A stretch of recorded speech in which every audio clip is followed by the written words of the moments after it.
Things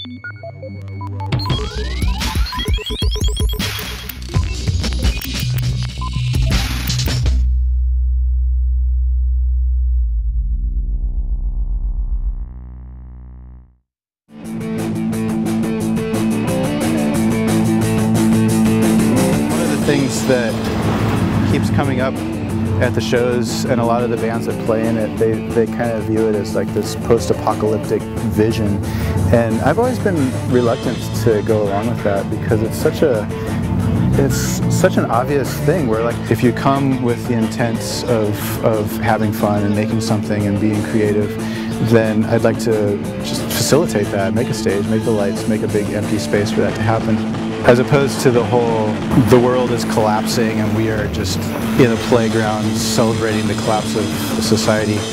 I think that that's only going to help that come. And I think that, if anything, this shows what people can do if they get together and create and do things that are actually opposed to that.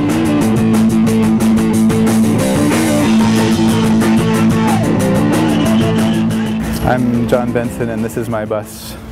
I've done a lot of touring with bands, and I know that when you tour, one of the hardest things to do is to find a venue to play in. And one of the hardest things to do on the other side of that, I've lived in this house since '90 and had moved in here because there's bands that would play here all the time, and I thought it'd be a good place, having toured a lot, to host shows, house parties for touring bands. It's just a constant struggle for people who want to put on shows and who want to play shows. So thinking of being able to actually take the venue on tour as opposed to taking the band on tour was what we did. And I thought it was just going to be like a one-time joke where we would just show up in a town on our way to Ohio and back and just say, anybody want to play? And we kind of figured it out as we were going along, very impromptu, pulling up in front of art galleries and warehouses and stuff. And eventually we ended up gaining a little momentum and figuring out how to do it.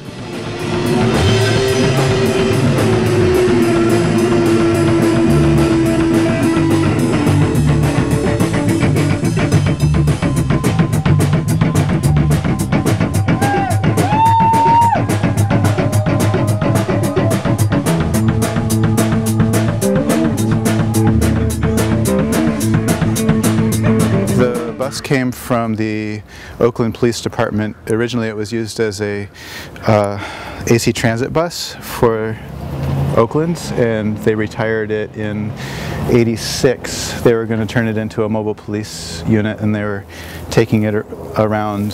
They were framing it out basically to put the latest of police technology, '80s, a la '80s, into the bus. But since I think 2 weeks after I bought it, we had it running on vegetable oil.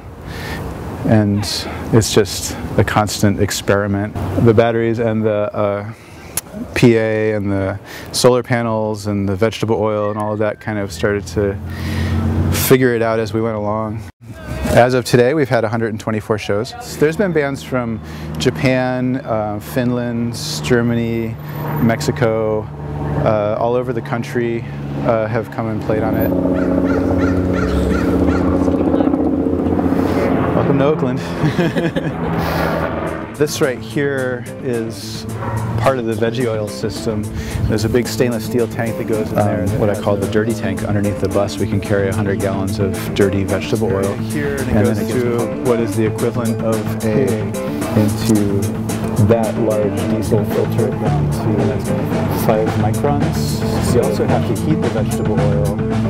So there's 1, 2, 3 stages of filtration and 4 areas where the vegetable oil gets heated.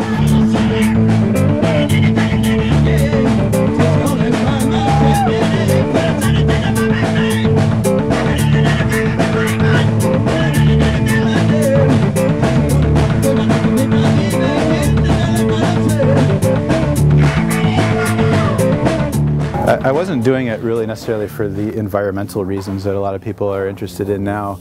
It was really because I was touring so much, and touring bands take all the door donations and give it to Chevron and Exxon, and they don't have any money left over to eat. I literally read in a book in the library pre-internet that Rudolf Diesel invented the diesel engine to run on a variety of fuel sources, including vegetable oil. Dave has a lovely rainbow bus tattoo on his arm. A rainbow of buses. Oddly enough, it gets 9 miles to the gallon, which is exactly what my van gets. I don't know how physically that's possible because this thing weighs 14 tons and the engine and the fuel lines are double the size of my van, but through the magic of military technology, they're able to keep this thing at 9 miles to the gallon. Thanks to the dumpsters of America, we've been able to go around. A lot of the shows have happened outside of this area. We like to pick people up and drive while the show's happening and end up at the beach or a lake or a park somewhere. The bus is exactly 40 feet long, bumper to bumper, and that's the legal size of a Class C driver's license. So anybody with a normal driver's license can drive it. Ideally, it'll just be this idiot-proof box that people can show up and do a show, a performance, and project a movie onto the side of it or have a dinner.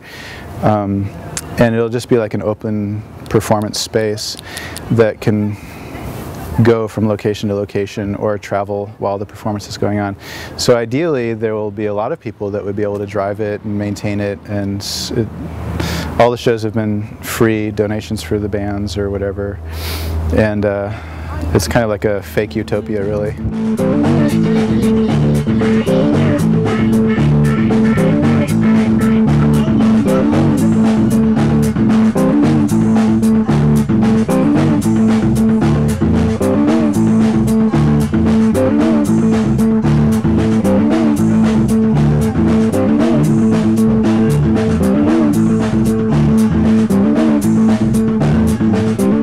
Please stop breaking the windows to the bus.